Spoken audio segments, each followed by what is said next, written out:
জনসমষ্টির বিভিন্ন ত্রাণ কর্মসূচির মধ্যে সুস্থ সমবায় সাধনের চেষ্টা চালায়। ইংল্যান্ডের এই সমিতি ত্রাণ সমিতির পুনরাবৃত্তি, প্রতারণা এবং এক্ষেত্রে সব রকম প্রশাসনের বিশৃঙ্খলা দূরীকরণের পদক্ষেপ গ্রহণ করে।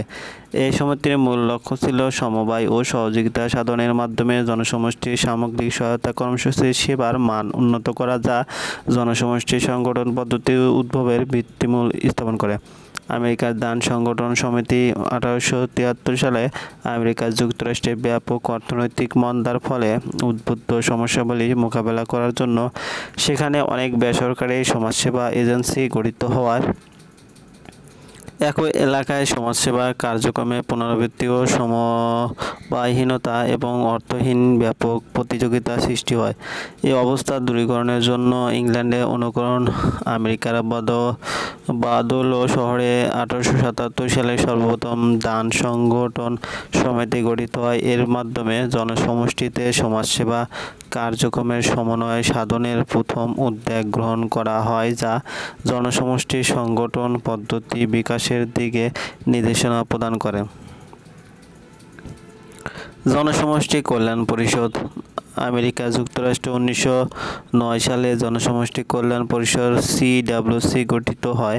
জনসমষ্টি কল্যাণ পরিষদ জনসমষ্টির সাহায্য, কল্যাণ ও চিত্ত বিনোদন এই তিনটি ক্ষেত্রে কর্মসূচি পরিচালনায় নিয়োজিত ছিল। এই পরিষদ নির্দিষ্ট সময়ে জনসমষ্টির সমস্যা মোকাবেলার জন্য টাস্ক ফোর্স ও প্রজেক্ট কমিটি গঠন করত।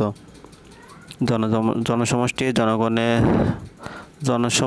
জনগণের স্বাস্থ্য, কল্যাণ এবং চিত্ত বিনোদনের প্রতি বিশেষ গুরুত্ব প্রদান করত। এসব জনসমষ্টি কল্যাণ পরিষদের পরিচালনা বোর্ড বিভিন্ন প্রশাসনিক ও টাস্ক ফোর্স বা প্রজেক্ট কমিটি নিয়োগ প্রদানের মাধ্যমে জনসমষ্টির সমস্যা মোকাবেলা করত, যা জনসমষ্টির সংগঠনকে সমাজকর্মের পদ্ধতি হিসেবে স্বীকৃতি লাভের পথে আরও এক ধাপ এগিয়ে নিয়ে যায়। সমন্বিত বা যৌথ তহবিল জনসমষ্টির সংগঠন পদ্ধতি বিকাশে যেসব সংস্থা গুরুত্বপূর্ণ ভূমিকা পালন করে তাদের মধ্যে সমন্বিত বা যৌথ তহবিল অন্যতম। 18 শতকে মার্কিন যুক্তরাষ্ট্র বেসরকারি সমাজকল্যাণমূলক সংস্থাগুলো বেশিরভাগ ব্যক্তিগত উদ্যোগ ও ব্যবস্থাপনায় সংগৃহীত অর্থের মাধ্যমে পরিচালিত হতো।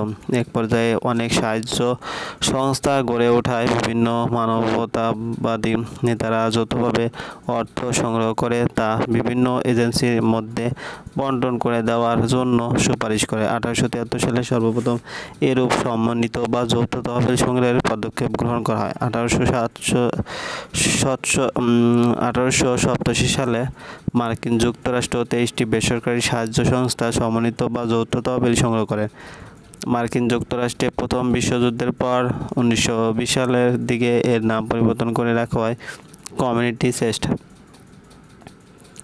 সমন্বিত যৌথ উপায়ে জনসমষ্টির কল্যাণের উদ্যোগ হিসেবে কমিউনিটি চেস্ট অতি অল্প দিনের মধ্যেই ব্যাপক জনপ্রিয়তা লাভ করে। পরবর্তী পর্যায়ে সময়ের চাহিদা মেটাতে এর নাম পরিবর্তন করে রাখা হয় ইউনাইটেড ওয়ে। পেশাদার সমাজকর্মের একটি মৌলিক পদ্ধতি হিসেবে জনসমষ্টি সংগঠন পদ্ধতি উদ্ভাবনে এবং জনসমষ্টি পর্যায়ে সমাজকর্ম অনুশীলনে এই ইউনাইটেড ওয়ে অত্যন্ত গুরুত্বপূর্ণ ভূমিকা পালন করে।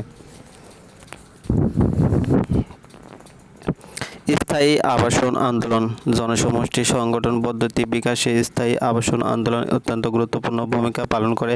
পেশাদার সমাজকর্মের জনসমষ্টি সংগঠন পদ্ধতি উন্নয়ন দান সংগঠন সমিতির সমসাময়িক স্থায়ী আবাসন আন্দোলনের কর্মসূচি বিশেষভাবে প্রভাব বিস্তার করে। স্থায়ী আবাসন আন্দোলন প্রতিবেশীদের সহায়তা দানের আইনগত ভিত্তি প্রণয়নে এবং সমন্বিত প্রচেষ্টায় প্রতিবেশীদের জীবনযাত্রার মান উন্নয়নে কার্যক্রম গ্রহণ করে, যা জনসমষ্টি সংগঠন পদ্ধতি বিকাশে সহায়তা করে। জাতীয় দান এবং সংশোধন সম্মেলন 1909 সালে আমেরিকার জাতীয় দান ও সংশোধন সম্মেলনে the national conference of charities and corrections পেশাদার সমাজকর্মে জনসমষ্টি সংগঠনের গুরুত্ব সুনির্দিষ্টভাবে উপস্থাপন করা হয়। এই সম্মেলনের মূল প্রতিপাদ্য প্রতিবেশী ও নাগরিক অবস্থার উন্নয়ন এর মধ্যে দিয়ে পেশাদার সমাজকর্মে জনসমষ্টি সংগঠনের গুরুত্ব প্রথম সুস্পষ্টভাবে ফুটে ওঠে। ফলে জনসমষ্টি সংগঠন পদ্ধতির বিকাশ আরও এক ধাপ এগিয়ে যায়। জাতীয় সমাজকর্ম সম্মেলন 1939 সালে আমেরিকা যুক্তরাষ্ট্রে অনুষ্ঠিত জাতীয় সমাজকর্ম সম্মেলনে পেশাদার সমাজকর্মের ক্ষেত্র এবং পদ্ধতি হিসেবে জনসমষ্টি সংগঠনের উপর তাৎপর্যপূর্ণ আলোচনা অনুষ্ঠিত হয়। পরবর্তীতে 1946 সালে জাতীয় সমাজকর্ম সম্মেলনের বার্ষিক সম্মেলনে পেশাদার সমাজকর্মের ক্ষেত্রে জনসমষ্টিকে সংগঠনের ব্যাপক প্রয়োগ নিশ্চিত করার লক্ষ্যে association for the study of community organisation গঠন করা হয়। এর মূল উদ্দেশ্য ছিল সমাজকর্মের পেশাগত জনসমষ্টি সংগঠনের উন্নয়ন সাধন করা। 1955 সালে মার্কিন যুক্তরাষ্ট্রে জাতীয় সমাজকর্মী সমিতি প্রতিষ্ঠিত হলে association for the study of community organisation এ সমিতির সদস্যপদ লাভ করে, যা পেশাদার সমাজকর্মের একটি মৌলিক পদ্ধতি হিসেবে জনসমষ্টি সংগঠনকে মজবুত ভিত্তির উপর প্রতিষ্ঠিত করে। 1950 সালের সমাজকর্মের জাতীয় সম্মেলন 1950 সালে আমেরিকা যুক্তরাষ্ট্রের আটলান্টা রাজ্যে অনুষ্ঠিত সমাজকর্মের জাতীয় সম্মেলনে জনসমষ্টি সংগঠনের উপর বিভিন্ন প্রবন্ধ উপস্থাপিত হয়। এ সম্মেলনে অংশগ্রহণকারী প্রতিনিধিগণ পেশাদার সমাজকর্মের মৌলিক পদ্ধতি হিসেবে জনসমষ্টি সংগঠনকে স্বীকৃতি প্রদান করতে ঐক্যমত পোষণ করে। এর ফলশ্রুতিতে জনসমষ্টি সংগঠন সমাজকর্মের একটি মৌলিক পদ্ধতি হিসেবে স্বীকৃতি লাভ করে। সমাজকর্ম শিক্ষা পরিষদের ঘোষণা জনসমষ্টি সংগঠন উল্লেখিত পর্যায়সমূহ অতিক্রম করার পর পরিশেষে 1962 সালে সমাজকর্ম শিক্ষা পরিষদ পেশাদার সমাজকর্মের অন্যতম মৌলিক পদ্ধতি হিসেবে জনসমষ্টি সংগঠনকে অনুমোদন দান করে।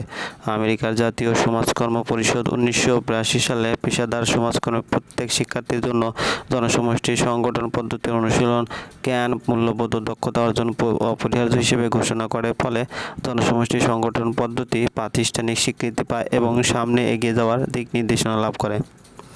উপরিউক্ত আলোচনার পরিপ্রেক্ষিতে বলা যায় যে জনসমষ্টি সংগঠন পেশাদার সমাজকর্মের একটি মৌলিক পদ্ধতি। বহু চূড়ায় উতরায় পেরিয়ে এটি সমাজকর্মের মৌলিক পদ্ধতি হিসেবে স্বীকৃতি লাভ করে। বর্তমানে বিশ্বের বিভিন্ন দেশে এটি সামাজিক উন্নয়ন, আঞ্চলিক উন্নয়ন, সামাজিক পরিকল্পনা ইত্যাদি শিরোনামে ব্যাপকভাবে ব্যবহৃত হচ্ছে। আমাদের দেশে এটি জনসমষ্টি সংগঠন নামেই অনুশীলন হচ্ছে।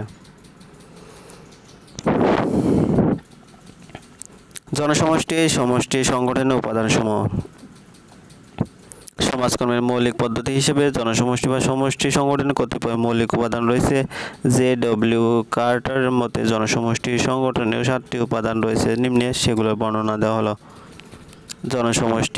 জনসমষ্টি সংগঠনের প্রথম উপাদান হলো উন্নত দেশের জনসমষ্টি বা উন্নয়নশীল দেশের শহর জনসমষ্টি। এসব জনসমষ্টিতে সংগঠন পদ্ধতি প্রয়োগ করে সমষ্টি উন্নয়নের গতিধারা অব্যাহত রাখা হয়। ফলে কোনো জনসমষ্টি সমৃদ্ধি সে জনসমষ্টিতে অসঙ্গতি ও বিশৃঙ্খলা আনতে পারে না। সাধারণত উন্নত জনসমষ্টির সময়ে এ পদ্ধতি প্রয়োগ করা হয় বলে এটি জনসমষ্টি সংগঠনের অপরিহার্য উপাদান হিসেবে স্বীকৃত। জনসমষ্টি সম্পদ। জনসমষ্টি সংগঠনের একটি গুরুত্বপূর্ণ উপাদান হলো জনসমষ্টির সম্পদ। জনসমষ্টি সংগঠন অনুশীলনে জনসমষ্টির নিজস্ব বস্তুগত ও অবস্তুগত সম্পদ উল্লেখযোগ্যভাবে বিবেচনা করা হয়, কারণ জনসমষ্টির সম্পদ চিহ্নিতকরণ সংগ্রহকরণ ব্যতীত জনসমষ্টির সংগঠন কোনো ক্রমে সম্ভব নয়। অর্থাৎ জনসমষ্টিতে বিদ্যমান বস্তুগত ও মানব সম্পদ খুঁজে বের করে সমস্যা সমাধান যথাযথ প্রয়োগ করা ব্যতীত জনসমষ্টির সংগঠন অর্থবহ হয়ে পড়ে। জনসমষ্টির বিভিন্ন ত্রাণ কর্মসূচির মধ্যে সুস্থ সমবায় সাধনের চেষ্টা চালায়। ইংল্যান্ডের এ সমিতি ত্রাণ সমিতির পুনরাবৃত্তি, প্রতারণা এবং এক্ষেত্রে সব রকম প্রশাসনের বিশৃঙ্খলা দূরীকরণের পদক্ষেপ গ্রহণ করে। এই সমিতির মূল লক্ষ্য ছিল সমবায় ও সহযোগিতা সাধনের মাধ্যমে জনসমষ্টির সামগ্রিক সহায়তা কর্মসূচির সেবার মান উন্নত করা, যা জনসমষ্টি সংগঠন পদ্ধতির উদ্ভবের ভিত্তিমূল স্থাপন করে। আমেরিকার দান সংগঠন সমিতি 1873 সালে আমেরিকা যুক্তরাষ্ট্রে ব্যাপক অর্থনৈতিক মন্দার ফলে উদ্ভূত সমস্যাবলী মোকাবেলা করার জন্য সেখানে অনেক বেসরকারি সমাজসেবা এজেন্সি গঠিত হওয়ার একই এলাকায় সমাজসেবা কার্যক্রমে পুনরাবৃত্তি ও সমবায়হীনতা এবং অর্থহীন ব্যাপক প্রতিযোগিতা সৃষ্টি হয়। এই অবস্থা দূরীকরণের জন্য ইংল্যান্ডে অনুকরণ আমেরিকার বাদলো শহরে 1877 সালে সর্বপ্রথম দান সংগঠন সমিতি গঠিত হয়। এর মাধ্যমে জনসমষ্টিতে সমাজসেবা কার্যক্রমের সমন্বয় সাধনের প্রথম উদ্যোগ গ্রহণ করা হয়, যা জনসমষ্টি সংগঠন পদ্ধতি বিকাশের দিকে নির্দেশনা প্রদান করে। জনসমষ্টি কল্যাণ পরিষদ আমেরিকা যুক্তরাষ্ট্র 1909 সালে জনসমষ্টি কল্যাণ পরিষদ (CWC) গঠিত হয়। জনসমষ্টি কল্যাণ পরিষদ জনসমষ্টির সাহায্য, কল্যাণ ও চিত্ত বিনোদন এই তিনটি ক্ষেত্রে কর্মসূচি পরিচালনায় নিয়োজিত ছিল। এই পরিষদ নির্দিষ্ট সময়ে জনসমষ্টির সমস্যা মোকাবেলার জন্য টাস্ক ফোর্স ও প্রজেক্ট কমিটি গঠন করত। জনসমষ্টির জনগণের স্বাস্থ্য, কল্যাণ এবং চিত্ত বিনোদনের প্রতি বিশেষ গুরুত্ব প্রদান করত। এসব জনসমষ্টি কল্যাণ পরিষদের পরিচালনা বোর্ড বিভিন্ন প্রশাসনিক ও টাস্ক ফোর্স বা প্রজেক্ট কমিটি নিয়োগ প্রদানের মাধ্যমে জনসমষ্টির সমস্যা মোকাবেলা করত, যা জনসমষ্টির সংগঠনকে সমাজকর্মের পদ্ধতি হিসেবে স্বীকৃতি লাভের পথে আরও এক ধাপ এগিয়ে নিয়ে যায়। সমন্বিত বা যৌথ তহবিল জনসমষ্টির সংগঠন পদ্ধতি বিকাশে যেসব সংস্থা গুরুত্বপূর্ণ ভূমিকা পালন করে তাদের মধ্যে সমন্বিত বা যৌথ তহবিল অন্যতম। 18 শতকে মার্কিন যুক্তরাষ্ট্র বেসরকারি সমাজকল্যাণমূলক সংস্থাগুলো বেশিরভাগ ব্যক্তিগত উদ্যোগ ও ব্যবস্থাপনায় সংগৃহীত অর্থের মাধ্যমে পরিচালিত হতো। এক পর্যায়ে অনেক সাহায্য সংস্থা গড়ে ওঠায় বিভিন্ন মানবতাবাদী নেতারা যৌথভাবে অর্থ সংগ্রহ করে তা বিভিন্ন এজেন্সির মধ্যে বণ্টন করে দেওয়ার জন্য সুপারিশ করে। 1873 সালে সর্বপ্রথম এরূপ সমন্বিত বা যৌথ তহবিল সংগ্রহের পদক্ষেপ গ্রহণ করা হয়। 1887 সালে মার্কিন যুক্তরাষ্ট্র 23টি বেসরকারি সাহায্য সংস্থা সমন্বিত বা যৌথ তহবিল সংগ্রহ করে। মার্কিন যুক্তরাষ্ট্রে প্রথম বিশ্বযুদ্ধের পর 1920 সালের দিকে এর নাম পরিবর্তন করে রাখা হয় কমিউনিটি চেস্ট। সমন্বিত যৌথ উপায়ে জনসমষ্টির কল্যাণের উদ্যোগ হিসেবে কমিউনিটি চেস্ট অতি অল্প দিনের মধ্যেই ব্যাপক জনপ্রিয়তা লাভ করে। পরবর্তী পর্যায়ে সময়ের চাহিদা মেটাতে এর নাম পরিবর্তন করে রাখা হয় ইউনাইটেড ওয়ে।